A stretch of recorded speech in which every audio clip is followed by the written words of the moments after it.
People moving to different area, to a new area. People moving to a new area. And them talking really slow and being really backward. So what happens is at about the 6-month point, you go into culture shock. And it usually lasts for about a year and a half. Or usually lasts for another 12 months. So it lasts for about a year. So the first 6 months you're there, it's a new experience, and you're meeting new people, and you get to speak your language. You get to speak the new language, and it's so exciting. And then after 6 months, all of a sudden, culture shock kicks in, and you will maintain that for about a year. So it's this really interesting U-shaped curve. You will feel better about things. Everything will feel better. So if you go on vacation to England for 3 months, you want to go to Australia. If you go to Australia for 3 months, you're going to be fine because everything's going to be exotic. Everything's going to be brand new. You spend 6 months there. Going into your 7th month, all of a sudden, you're kind of pissed. You're kind of tired of drinking fastas, Australian for beer, that kind of stuff. You get tired of the Australian accent. Their television is crap. But for the first 6 months, you don't realize how crappy the television is because you're not really watching television. You're going out and eating, and you think it's so cute. That Australian accent is so cute. Aren't you excited now? So after about if you stay there longer than 6 months, all of a sudden this culture shock kicks in. And of course that's after the honeymoon stage. So the honeymoon stage lasts for somewhere between 3 and 6 months, depending. Of course, I've been through this over and over and over again. I went through this in Japan. I went through this in Europe when I was over there. Every time we moved, of course, I'll tell you what, Texas is another country. You can pretend it's not, but it is. Oklahoma, we moved to Oklahoma, we moved to Texas, we moved to Mississippi.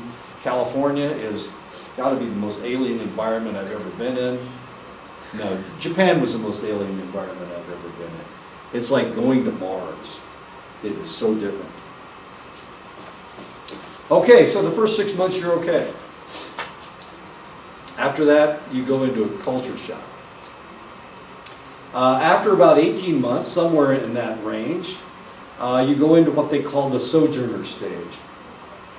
So you start out with the honeymoon phase, lasts somewhere between 3 months and 6 months.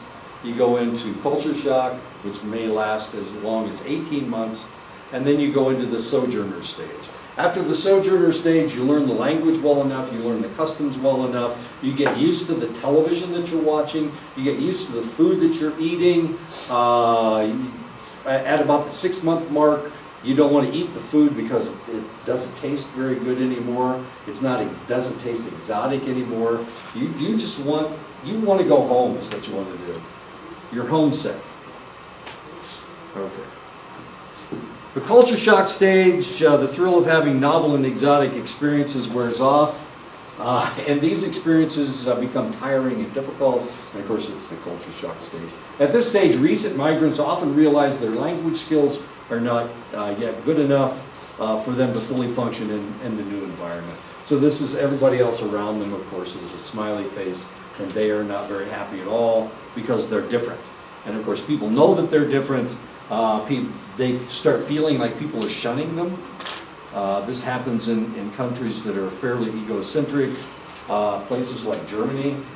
If you've ever been around the Germans, they know everything and you know nothing. Anything you think, if it's not the way the Germans think, is incorrect. They are never wrong. Ask them. They are never wrong. The Japanese are kind of the same way. The Japanese do things their way. They will never disagree with you, but it gets really irritating because you can't tell whether they're agreeing with you or disagreeing with you. They always say yes. It is so irritating. Or it can be. I was only in Japan for 6 months. It stopped being exotic in about 2 weeks, I think. They drive on the wrong side of the road, and all their cars are underpowered. They're all two-cylinder cars. It's like trying to drive your lawnmower up and down the road. The wheels are about this big. Oh, really? I had a van when we were in Japan, and I could carry all 4 of the snow tires at the same time. That's how small these things were. They were the size of a golf cart. The wheels were.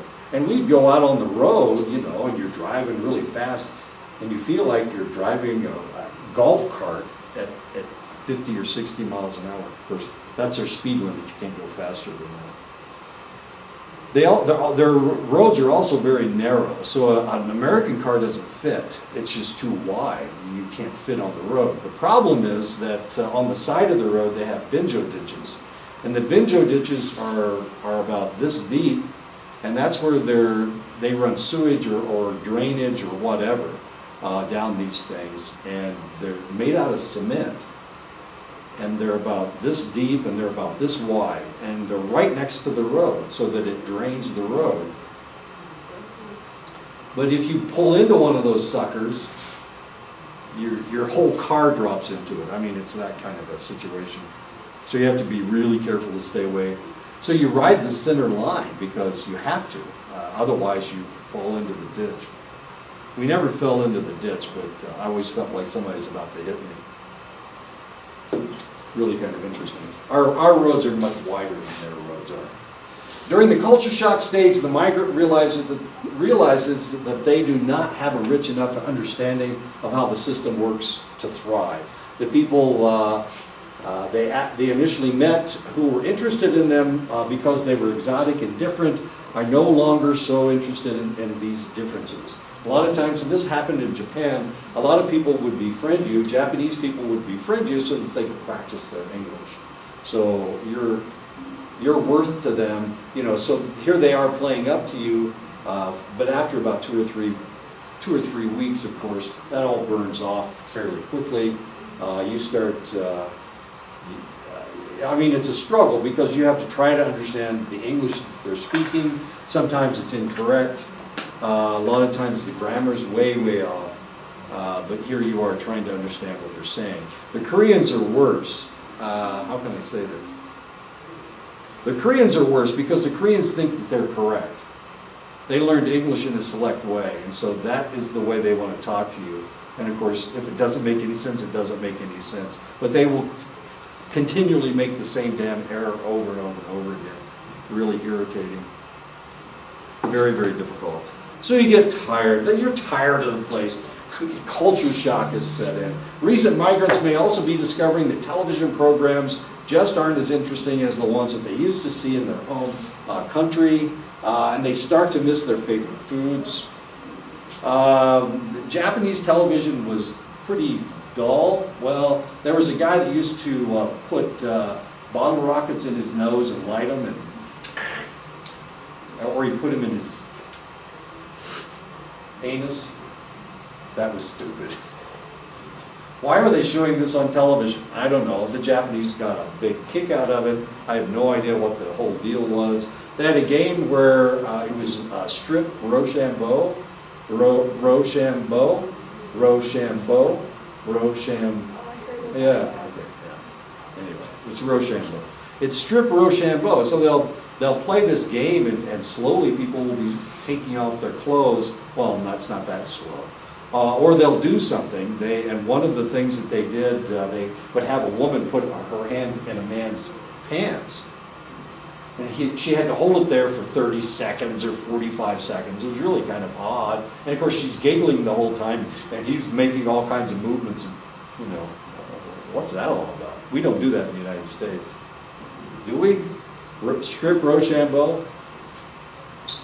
Or a woman would have to go into an area and change her clothes. She had to put on different clothes. And so the camera would slowly creep up and start looking down on her while she was changing her clothes. That was kind of interesting. Anyway.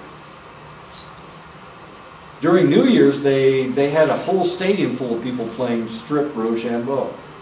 It's like 30,000 people in this football or baseball stadium. They don't have football over there, but they would have. So they would play strip Rochambeau, and of course everybody was honest. Of course they were. They're Japanese. So if they missed it, they'd take a piece of clothing off, and all of a sudden you're down to like 5 people playing with still some clothes on. You can quit anytime you want, of course. And usually when you got down to fairly bare skin, you would just bow out. But here's the woman in her underwear and her brassiere, and 2 or 3 women with hardly any clothes on, and 2 guys with just their underwear on, and whoever wins gets $1 million yen or something like that. Really kind of strange. Are you excited yet, Jeff? Really exciting television. I know. Oh man. This is the time that homesickness can become very strong, of course. So you're missing your favorite foods, the television is crap, and of course you become homesick. I have a friend, I have a student from Ashford who is from Bangladesh, and he's still emailing me. He had to go back to Bangladesh. So I asked him to tell me about what's going on with him over there. Whether he was in the United States for 5 years, and now he's gone back home. And so I want to know how they're treating him back in Bangladesh. Whether they're treating him well, how he's doing. He didn't like the food in the United States. In Bangladesh, they eat relatively simple food, a lot of curry in their foods, but white rice, maybe some chicken, lots of vegetables. That was their normal fare. And in the United States, of course, we eat hamburgers and French fries. He couldn't stand French fries. He made pizza. He was a pizza guy down in the cafeteria, but he didn't eat the pizza himself. He hated pizza, but then again, he made it all the time. We'll see how he does going back. Culture shock is a feeling of being anxious, helpless, irritable, and in general homesick that one experiences after moving to a new culture. We had a Chinese student that came to Ashford, and she was there for the first semester, and she was okay the first semester. Second semester, wow, she hated the United States, she hated the food, she hated Americans. She thought we were ugly because the women were chesty, they had too much, the boobs were too big. In China, their breasts aren't that large. So she didn't like the men because the men wanted to touch her, and they don't touch in China. And she was just completely disgusted with the United States. Not only that, she didn't have anybody to talk to. There was nobody else around that spoke Chinese. So the first semester she blew everybody out of the water. Second semester she struggled, but she still did relatively well. Third semester she transferred to another school where there were Chinese people. She couldn't stand Americans. She's from Shanghai. She said, I don't understand how you guys can live with so much open space. She'd never seen open space before. She was born in a high-rise. She lived in a high-rise. She'd never seen green before. This is in the middle of Shanghai. So she went to high school, and a couple times during her high school career, they had taken a trip out to the country. But other than that, she saw nothing. She said the smells of this place, she couldn't stand it. She just couldn't stand the smell of the United States. It didn't smell like people. She couldn't smell other people. And of course she was living in a high rise, and all the odors from all the people in the building, of course, were there. She said we weren't sophisticated enough for her. I thought that was funny. Anyway, she was suffering. And so eventually she transferred to a school in Philadelphia, where there were other Chinese students. Her friend was out there, so she had somebody to talk to.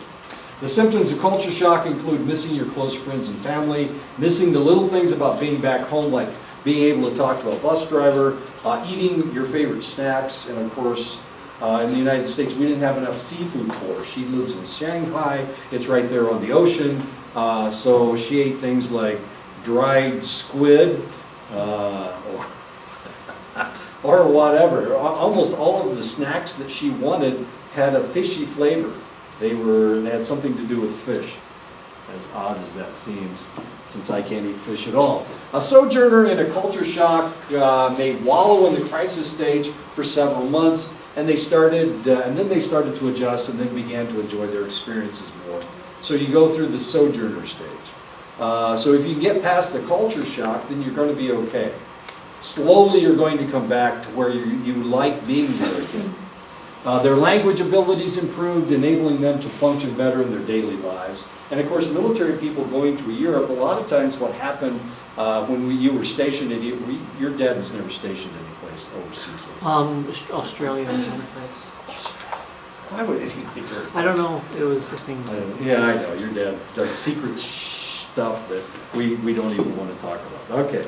I was stationed in Germany for 3 years.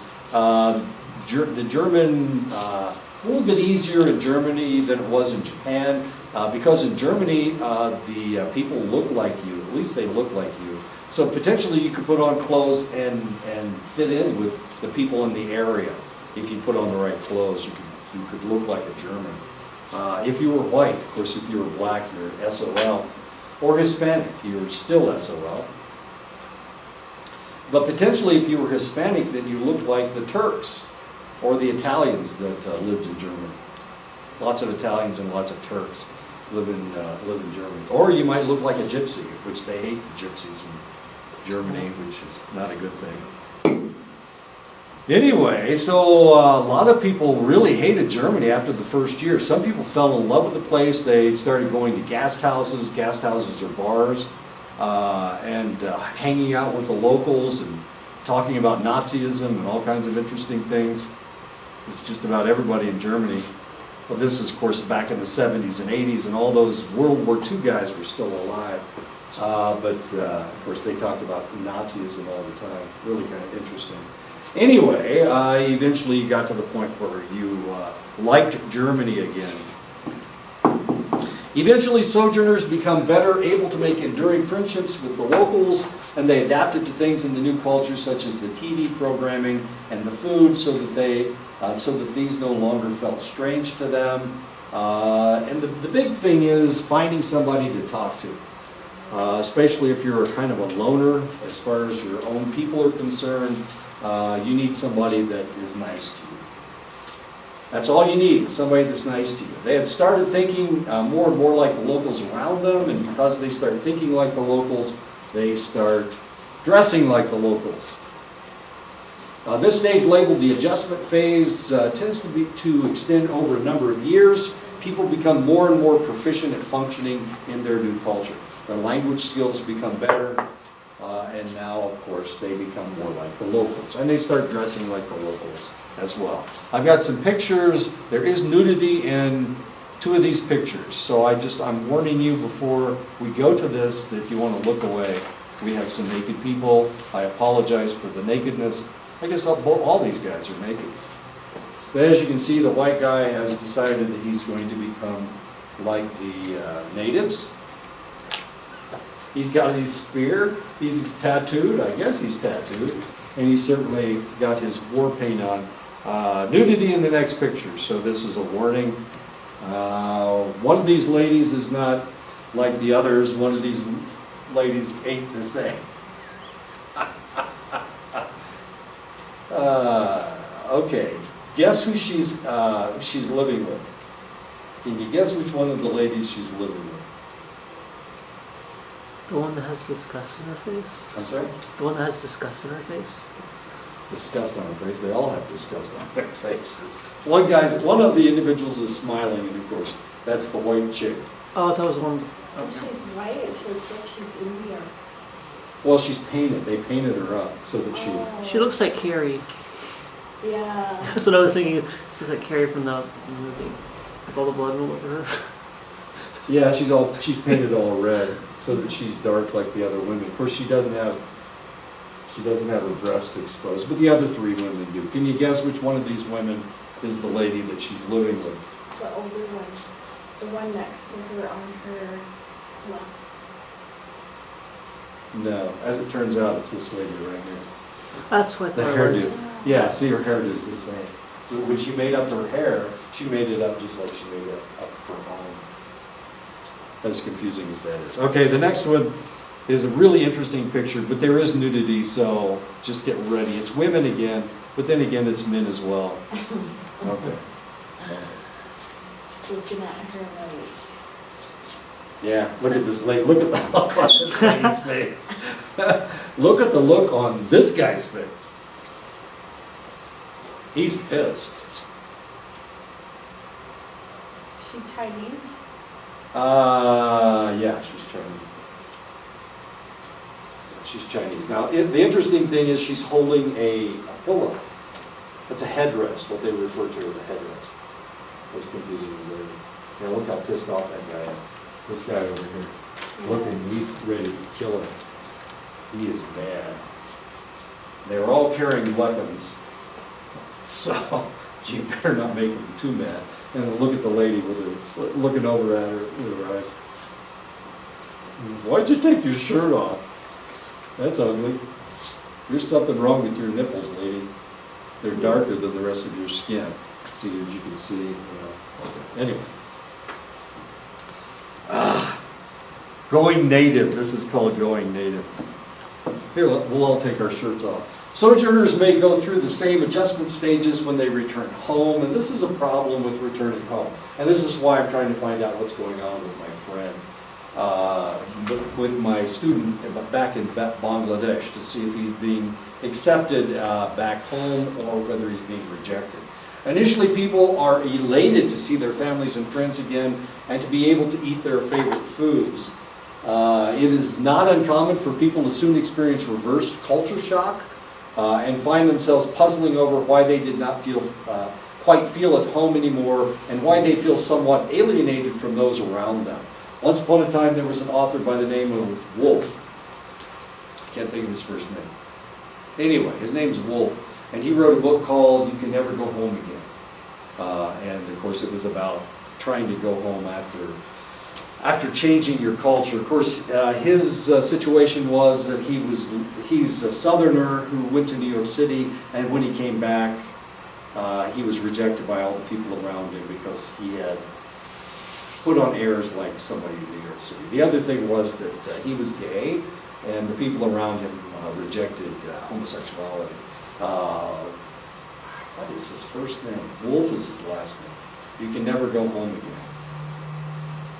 They don't feel like they are a good fit anymore, and of course that's one of the reasons. And we see this on the reservations all the time. One of the problems with all of the boarding schools and whatnot, first they were taught not how to be from their own tribe, and eventually when they went back, of course, they were rejected by the people that were there because they acted different. They looked different. They weren't the same person that they were when they left. And therefore, you can never go home again. Okay, so that's true about just about every place in the world except Japan. Japan is different. And there's a reason why Japan is different. Japan is a country that is relatively ethnically homogeneous. About 98% of the people living in Japan are Japanese, are ethnic Japanese. Regardless of how well people learn the customs or master the language, they will always stand out as different from the other 98% who are ethnically Japanese. And the Japanese, it's a very closed society. So the Japanese accept themselves, but they don't accept people from outside. That's how Navajos are too, I think. Like, I was trying to say that last time, and I thought I was insulting people. well, it's like 98% of people that live here are Navajo, you know, like, Right. regardless of how much you get accustomed to their customs and everything, you'll never fit in. You know, you're always going to be that. And they refer to you as that Inwa.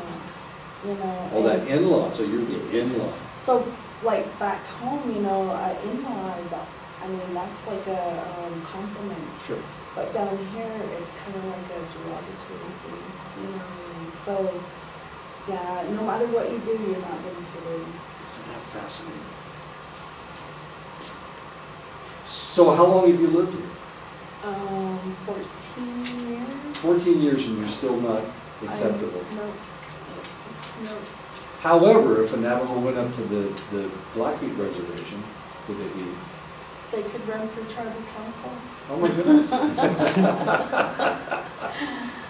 You know. Isn't that fascinating? Because I saw the same thing at Fort Belknap. I couldn't tell who was what. And as a matter of fact, the president of the college she was from another tribe, but it was a local tribe. But her assistant was Navajo. She was from down here. And nobody thought anything about it. I was actually. She's mean. She was really mean. I was thinking, you know, out of the whole Deneen College population of employees, I'm the only one, I think, I'm the only one that is not of any Navajo that is working for the college, other than the white population, Right. Sure. you know. So I think I'm the only one from a different tribe. And I think the reason that's like that is because I have the second, how do you say it, Navajo preference. You Oh. know, if you marry a Navajo, Oh, if you you get marry the a Navajo. Navajo preference. So what do you think, Michelle? Is all this correct? Yeah. But I don't know. I fit in at both places. I feel comfortable at both places. So. Yeah, you fit in both cultures. Would you say the culture in Montana is a little bit more accepting than it is down here? Yeah, but everybody knows I'm from Arizona. Oh, sure. And some of my friends tease me. They're like, "You're so dark." But yeah, I mean, but they're a lot more welcoming, I guess, than down here. I would say I could never go back home. You know, thinking about it and everything, I don't think I could ever go back home. I don't think I would be accepted into the society. You know, I'd probably have that like, oh, you know, and everything to be happy to be home again Right. for about a month or whatever, but then it would go away and, you know, I wouldn't be accepted back home. Isn't your dad always trying to get you to go back home? No, well, after I got married, my dad was like, you're out now, you know, you married this way, that's where you're from now. Wow. And that's how my uncles are too, you know, they said you're from, or you're with the Navajo people now. You know, and I try to go home and express my opinion, Right. and people just look at me like, you know, and Blackfeet are mean. You know, they are nice people, but they are Michelle, very mean. did you know the Blackfeet were mean? I'm teasing. Andrea is the nicest person I've ever met. Yeah, see, I, you know, but they're mean. They're mean. They don't. If they don't want you around, they'll make it known they don't want you Yeah. around. And like my uncles, they don't. Oh, excuse me. They don't want me around because, you know, I put them out on blast, like that video. You know. I just think they're a little more bolder than down here. Down here, it's like Navajos are more reserved and kind of don't really say how they feel. Well, certain ones are, I guess. I don't know. Everybody's different. But up there, they're more, well, say what they are thinking. They don't beat around the bush. Yeah. So I think that's why Ever. it comes off as If you want to talk about somebody who doesn't say what they mean, that's the Japanese. Remember, the Japanese always agree with you because they don't want to create because they think it's rude to disagree. However, the way they say it tells you whether they mean yes or no. But they always say yes, which drove the Americans crazy because the Americans, of course, were bold like the Blackfeet. Maybe they were Blackfeet people that were actually doing it. Anyway, the Americans, and so during World War II, so what did we do with the Japanese when we captured them? We took their toes apart. I don't know. We killed them. We didn't take any prisoners. We just killed them. And this happened for the first 2 years of the war. We're getting no prisoners out of all this combat that we have against the Japanese. There would be 30,000 Japanese on an island. We would invade the island, and we would fight viciously through the entire campaign, and we'd end up with 25 prisoners. The rest of them are dead. Everybody else is dead. We wouldn't take any prisoners. They didn't take any prisoners. We didn't take any prisoners. And it was that way for the first 2 years of the war. It was horrible. And of course, we needed information from them, but we couldn't capture them. If they would commit suicide. It was just completely different. We didn't understand what was going on. So the people in the Pacific Theater, they fought a completely different war than the people that fought in the European theater. It was just pure death. I mean, either you killed them or they killed you. There was no surrendering. Anyway, okay, so we're talking about the Japanese. So it's 98%. And so what do they refer, do you know what they call people that aren't from Japan? Everybody. You guys are the same as me. They don't care whether you're a different ethnicity, it really doesn't matter. There's only two people in the world. There are Japanese and people who aren't Japanese. And the people who are Japanese, whether you're black, white, Hispanic, or native, it really doesn't matter to them. You're all the same. You're all gaijin. Gaijin means the person that sneaks in the window at night. So when we go to eat sushi and everything and they're being all nice to us, is that just like a friend? They're always nice to everybody because they always say yes. Remember, they always say yes. Okay. Not, for them to be mean to you would be rude, and of course they are never rude. They can't be rude because it's part of their culture. They may not like you. They may spit in your food. Probably not. But, of course, they are, I'm saying all these horrible things about the Japanese. And this isn't really horrible stuff. I mean, it's just reality. Sao Ying in 1995 tracked the acculturation experiences of a few hundred migrants to Japan, but didn't find the pattern that Leisgard had seen in 1995. Normally it's a U-shape. So you go there, it's exotic and you're really having a great time, and then you go through culture shock, but then you go through the sojourner stage and the adjustment stage, and you learn to live in that society. So it's a U-shaped curve. With the Japanese, they found that it was an L-shaped curve. So you're really happy to be there, it's exotic, and then you go through culture shock, but the culture shock doesn't go away. That's what he discovered. Things in Japan stay bad. People put these kinds of things on YouTube.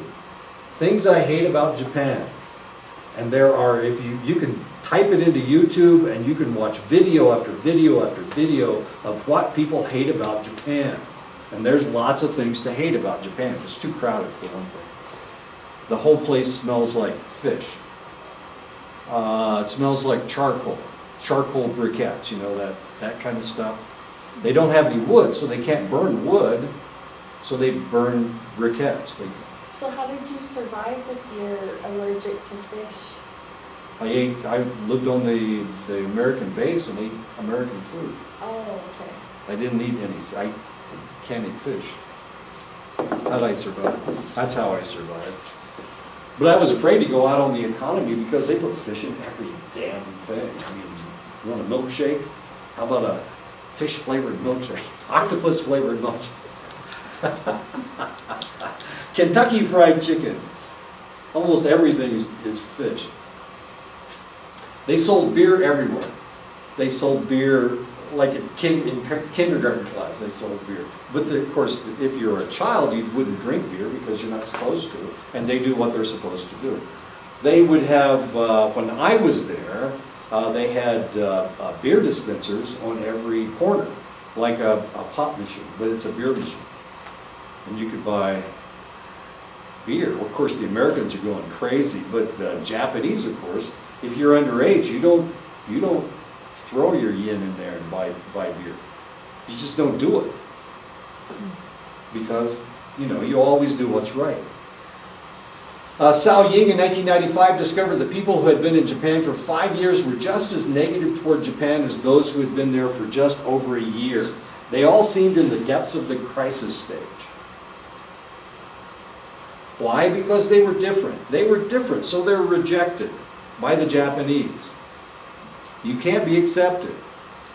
You can marry Japanese, and you're still not accepted, because you're still a gaijin, a damn gaijin. The author speculates that the adjustment phase starts somewhere after 5 years, but before the 10-year period. But he had to assume that this was true. People started, and it was a very slow process, started not hating Japan as much as they did before. The longer you are there, the more you hate it. Up to 5 years. And then you start accepting what's going on. You learn Japanese. Remember, the Japanese have 3 alphabets. It's not like English, where you learn the alphabet and you can start reading the language. It's not that way in Japan. You have to learn characters. Mandarin. I'm sorry. Well, it's very similar to Mandarin, but of course, if you can read Chinese, you can't read Japanese, because the Japanese have a different interpretation. Oh, right. Yeah, I know, but it's the same. It looks the same. The Japanese actually came from China. Don't tell them that, but they actually came from China. Bruce, have you ever seen a Chinese soap opera? I was watching a Chinese movie last night. I turned on the television, I started watching a Chinese movie. And they kept shooting these people. And it was funny because they never killed anybody. They kept shooting them. They shoot them in the chest. And evidently the bullets were so small caliber that they weren't killed. But yeah, that was kind of a soap opera. In the end, the guy died. It was called Drug War. This was a soap opera I seen Uh-huh. this past weekend in Reno, and you could tell it was a soap opera just the way, like Days of Our Lives Right. or Young and the Restless, and But nobody touched anybody else. yeah, it was really weird, but yeah. So there is Chinese soap operas out there. I was Right. asking my RA, I said, is that Chinese or Japanese? And she's really into anime, and she was Right. like, that's Chinese. And I was like, oh, okay. The Japanese do things like, especially anime. It's the women are either very delicate, Or really strong, depending on the character. or they look like they could, feed an army with their mammary glands. They're huge, right? Of course, they always have blonde hair, or they're not Japanese, obviously. They're Western. And of course, insulting things always happen to these. If they don't like us so much, then why is the population of them coming to the universities in the United States getting bigger and bigger and bigger? Because I did see some Chinese, and there was like maybe Well, the Chinese don't 20 hate of us. them. The Chinese don't hate us, it's the Japanese that hate us. Oh, okay. Well, they were all walking together on the campus of UNLV, Right. and you can hear them. They were all talking their language. Chinese. And, Sure. yeah. It's pretty interesting. Yeah, the Japanese are the ones that don't like us. Of course, they're going to come to school in the United States because there are so many schools. They don't have that many schools in Japan. It's hard to find someplace to go. Same way in China. So they all learn English, but they don't practice speaking English because there's nobody to talk to. Cultural distance is the difference between cultures and their overall ways of life. I'm telling you this, and I'm not trying to attack the Japanese. The Japanese have their own way of looking at things. The Germans feel exactly the same way, that they are superior to everybody else. And of course, the reality is the English did exactly the same damn thing, and so did the French.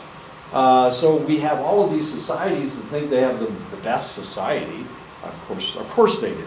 Just like the Navajo culture is theoretically better than all the other cultures because it's still intact and whatnot. And what did the Navajo call themselves?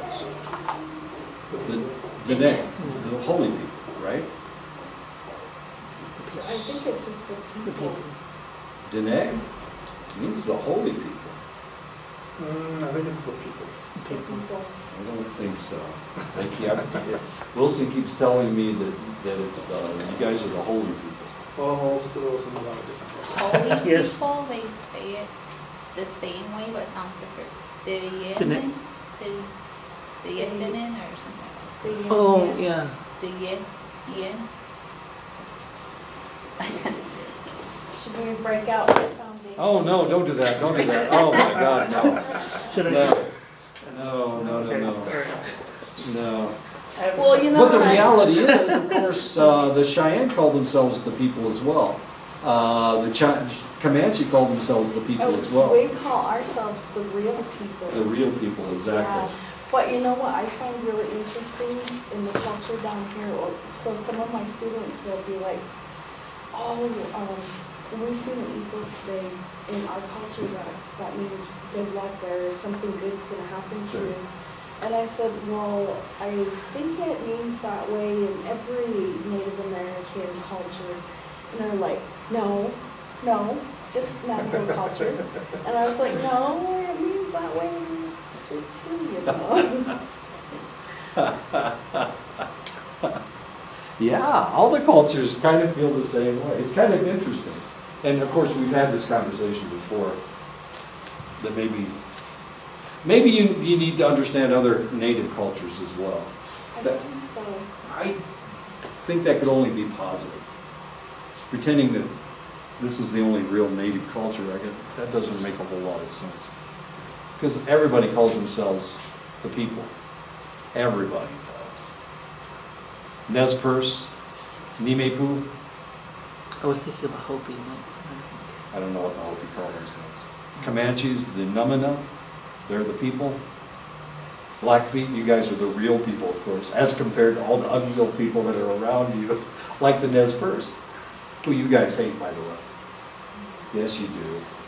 Or we Or call you did. ourselves the robe people, like, we covered ourselves when, yeah. Whereas no other people, especially up in the mountains and on the other side of the mountains, I think They didn't with cover the themselves at all. Hopi- I think with the Hopi, they're called the holy people. I think they are the holy people. They're like, to me, what I heard is they're like the most strongest, and they got the, that creation story, and they actually have everything in line, or something like that, I don't know, but they're like really strong people. it's not worth an argument, and I'll get fired if I'm not careful. So Chris is going to run to Wilson and tell him, well, he said you were the holy people. Oh my God. No, I'm just kidding. I know. No, I think the holy people are the gods, and I don't think we're allowed to say we're the gods. That's why we're just the people, because the holy people are actually the gods. Oh, you're nodding your head like that's true. Okay. Yeah. And then Michelle was explaining everything to all of us, but we weren't listening to her. Okay.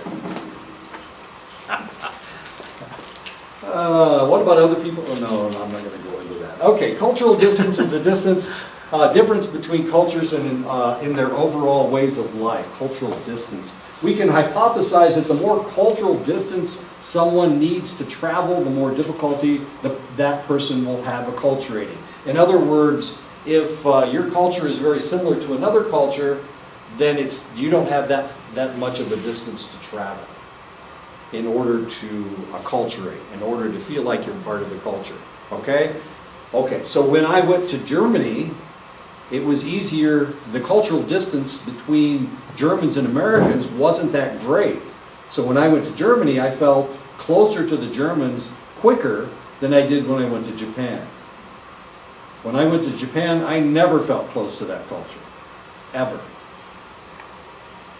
But then again, I wasn't reading anime and pretending that I was, I don't know, some kind of a monster. I have no idea why you guys do all that cosplay crap. I have no idea. I'm completely out of it. I'm beyond anything. It's really kind of interesting because the author of this textbook And if you read this textbook from cover to cover, like I did, painfully, for one thing, the guy's Canadian. He's from British Columbia. The second thing is that he's married to somebody from Japan. He lived in Japan for 5 years and taught English in Japan. And there's actually pictures of him when he was working in Japan in your textbook. So he has a strong affinity for the Japanese.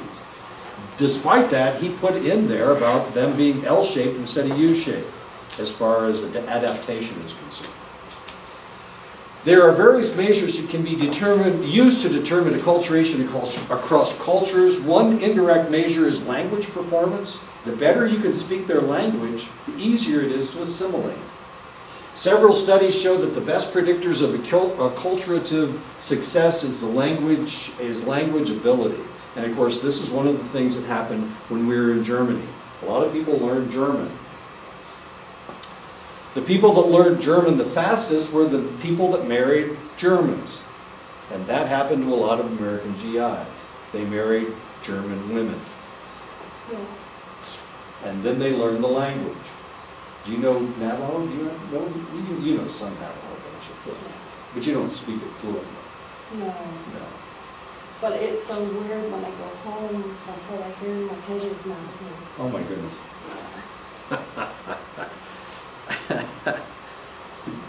Knowles, Pond, and Clement speculate in 1996 speculated that the greater the confidence in the mastery of the host country's language, the greater the identity with the culture. Many researchers have found a connection between language skill and success at acculturating. And of course, if you can speak a language like Arabic, potentially you can talk to anybody who's Muslim. However, not everybody speaks Arabic fluently. If you go to Yemen, of course, they've got one dialect. You go to Saudi Arabia, it's another dialect. You go to Pakistan and speak Arabic. Of course, they don't normally speak Arabic. Only that's a religious language as far as they're concerned. They normally speak Pashto to each other, depending on where you are, or Darsi, which is more like Iranian. It's Persian. They speak Farsi in Iran. They speak Darsi in Afghanistan. Anyway, okay, so we've got all these languages. Why did I put women with displaying their breasts? When foreign students seek entry into U.S. universities, they are required to take the TOEFL. It's the test of English as a foreign language to determine how well they can speak English, whether they can actually function academically in the United States. So you have to take this test. Because my student was from Bangladesh and he spoke Bangla, which is one of the Indian languages. Because he spoke Bangla, they wanted him to take the TOEFL. Well, by this time he'd already been in the United States for 5 years. Well, he'd been in the United States for 3 years at that point. And he spoke English fairly well. When I first started talking to him, he didn't speak English very well at all. And one of the reasons was because he knew how to read it, but he couldn't write, he couldn't speak it. Does that make sense? I can read Spanish, but I can't speak Spanish, as strange as that may seem. Why? Because I mispronounce almost every damn word. That's why. But I can read it. Research shows that individuals who came from countries that were similar to English, and there are two languages that are very similar to English. Remember, English is Anglo-Saxon. That is the base language for English. Anglo-Saxon are two German languages. So our language is actually more German than it is anything else. Some of our words are Latin. And the reason they're Latin is because England was invaded by the Normans in 1066. And the Normans spoke French. So they interjected all of this Latin into all this French into our language. They were also invaded by the Romans. And so at that stage they injected all of these Latin phrases or Latin words into our language. And it's one of the reasons why I can't spell.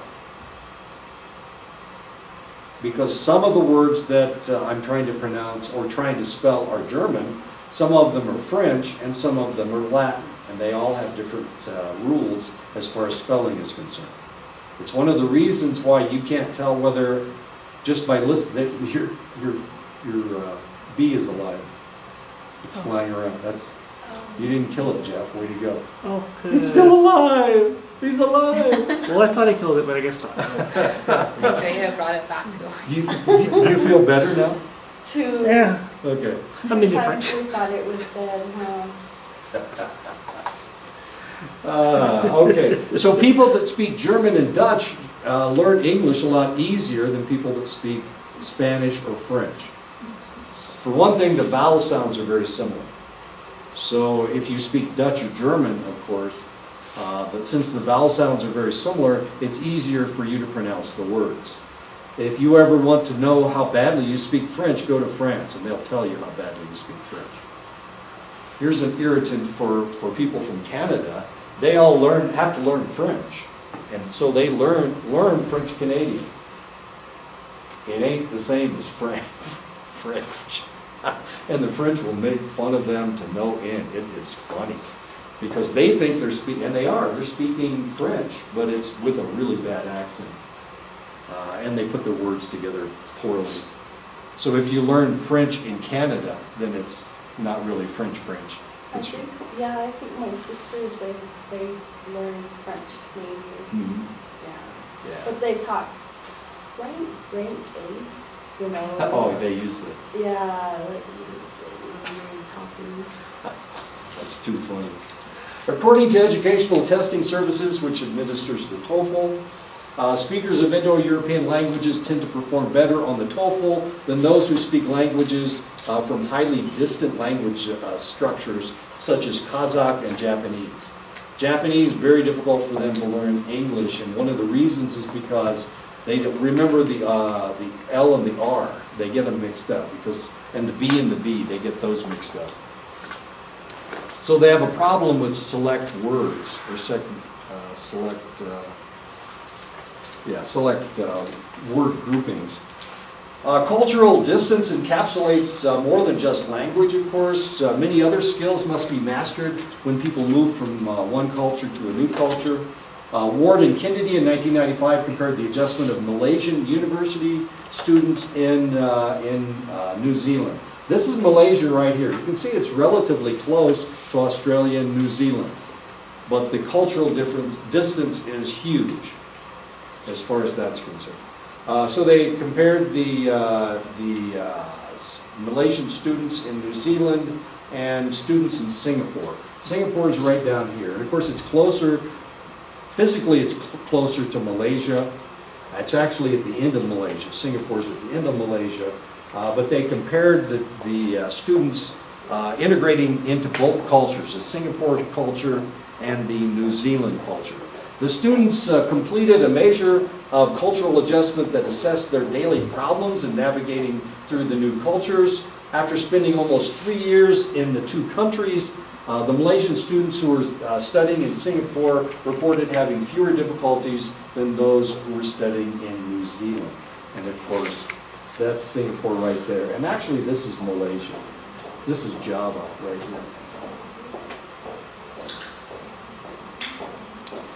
Sojourners from more distant cultures. Is that all? Wait a minute. I have more information, don't I? No, I guess I don't. Okay.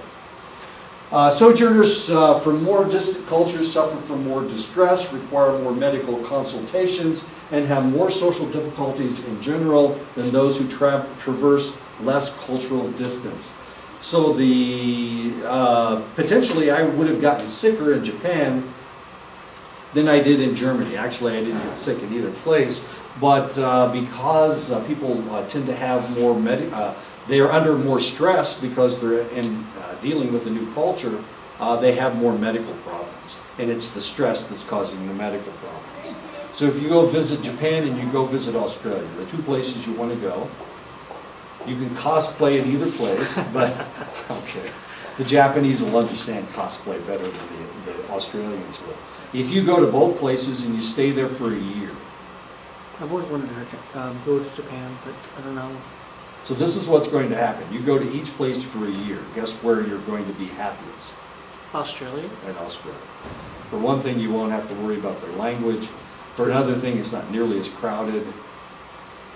Their culture is very similar to Canada.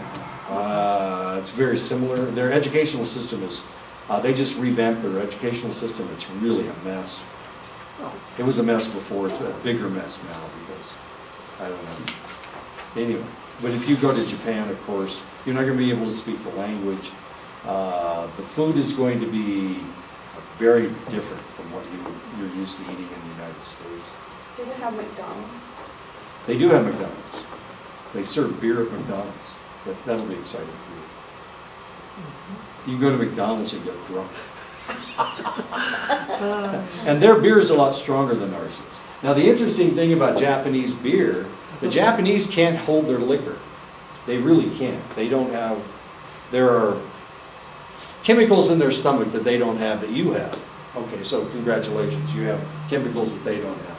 So if they drink a beer, that's it, they're done. They're finished. One beer is all they can handle. But you can probably drink a couple different beers, or 3 beers, because you have that enzyme. It's alcohol dehydrogenase is what it is. Is They that don't- the same for sake too? Yeah, it's the same for sake. It's really interesting because they'll drink a beer and their cheeks will get red as cherries. I mean, it's just, they're really red and they get really goofy. They'll start acting really funny. They don't get aggressive though, they just get funny. They start talking funny and whatnot. Everything's a joke. And then suddenly they don't care about being rude anymore. So they'll start insulting you. But they'll do it with a smile on their face, which is kind of fun. So you don't want to get them drinking, otherwise they tell you what they really think. They'll tell you you stink is what they'll tell you. It's really kind of tragic. Because as an American, you eat a lot more meat than they do, so the odor that comes off of you is a lot different. Okay. Unless you start eating their food when you get over there. Depends. I could try.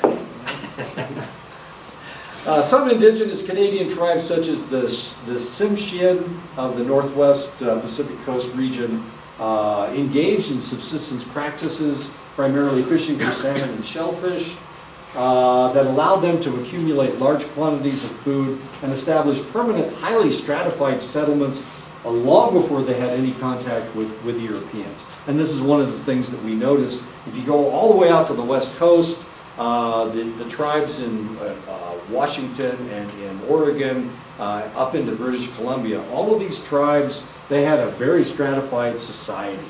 It was extremely stratified.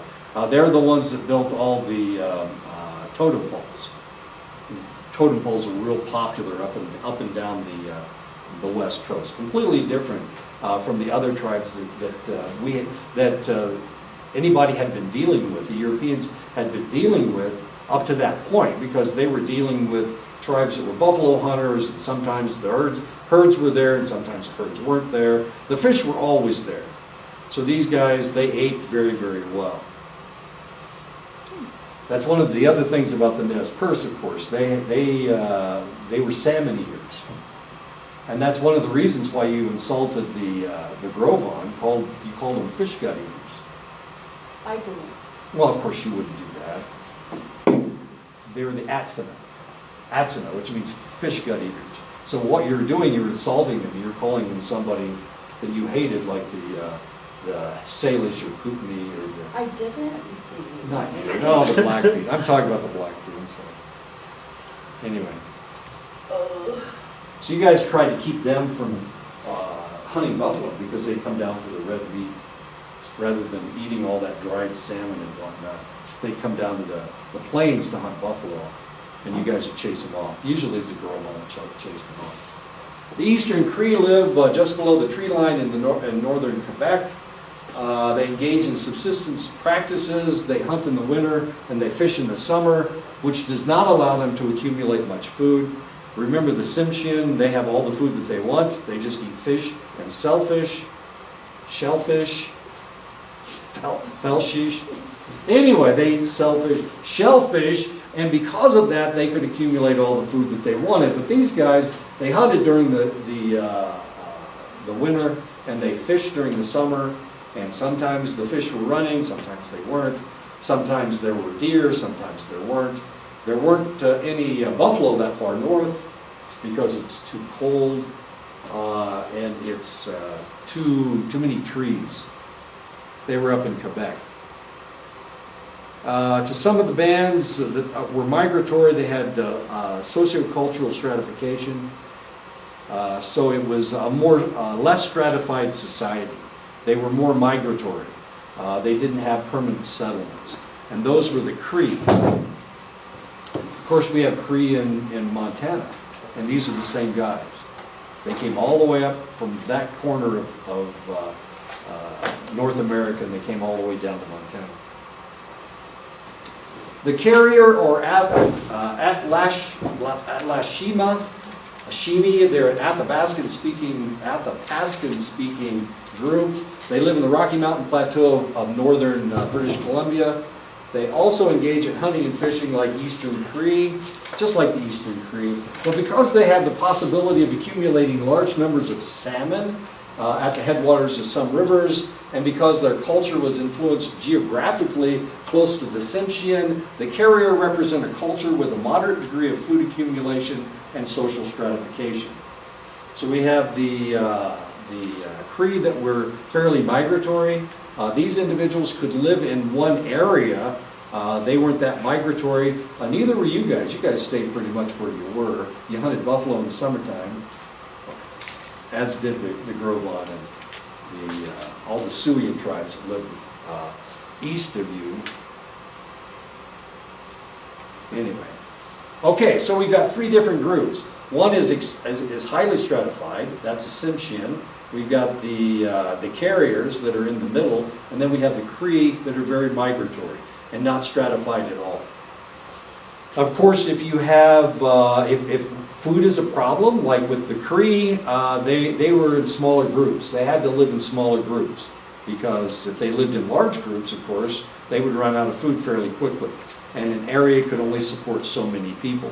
But of course, if you're the Tsimshian, you didn't have to worry about that because you had all the fish and all the shellfish in the world. The ocean was right there, so you had all that food. The carriers, of course, were in the middle because they had access to salmon, but they also hunted. So they were in between. Barry and Annis in 1974 speculated that the more stratified the culture, the more similar they were to the European culture, the easier it would be to acculturate to a European dominance. The Tsimshian acculturated the easiest. The Eastern Cree had the most stress in acculturating, and the carrier were somewhere in between. The Tsimshians still live where they've always lived, and that's the truth along the whole west coast, the whole northwestern coast. All of those tribes were able to maintain themselves because they just lived in one place, and they were able to acculturate to the European culture once the European culture got there. The Cree, of course, started out in Quebec, and we know where they ended up. They ended up in western Montana, well, in central Montana. That's where they ended up, not all of them, of course. They also live up into Canada, but they started out way over here. They ended up right in the middle of Canada. So they had a really difficult time maintaining themselves. Okay. Why do I have this silly picture with the guy with the green outfit on? Is this traditional? Sorry, it's the same color as your. This is green. Look how green that is. I know. Of course, you go to a powwow, you see everybody dancing around, and everybody has on relatively traditional regalia, and then you see somebody come out with all this fluorescent green stuff on. You go, come on, that ain't Indian. Where the hell did you get that? But of course, they do this kind of stuff up in Canada. If you've ever been to a powwow up there, you see people with all kinds of really strange colors on. I got another one. This is a guy from Canada also. Okay. You wouldn't see this guy at a powwow. Well, you would in Montana because he came down from Canada. Is that Paris? I'm sorry? Is his name Paris? He's Cree. from Canada. What's his name? Oh, I don't know. Oh. I don't know who it is. I think you need to go to that powwow gatherings of the nations. The Gathering of Nations? Uh, Are there people from up north that go? It's there is people from everywhere that goes there. Go to that powwow. Sammys from Norway come over? Every single, like, not just Native American Indians, Yeah. but like Azteca, Mayan, just different culture of Native, heritage. Go there. It's really interesting. You'd really like it. Yeah. Sounds fascinating. And It's nowadays, in Albuquerque. yeah, and nowadays everybody dresses in fluorescent, but we're just, Oh, you guys don't dress in fluorescent.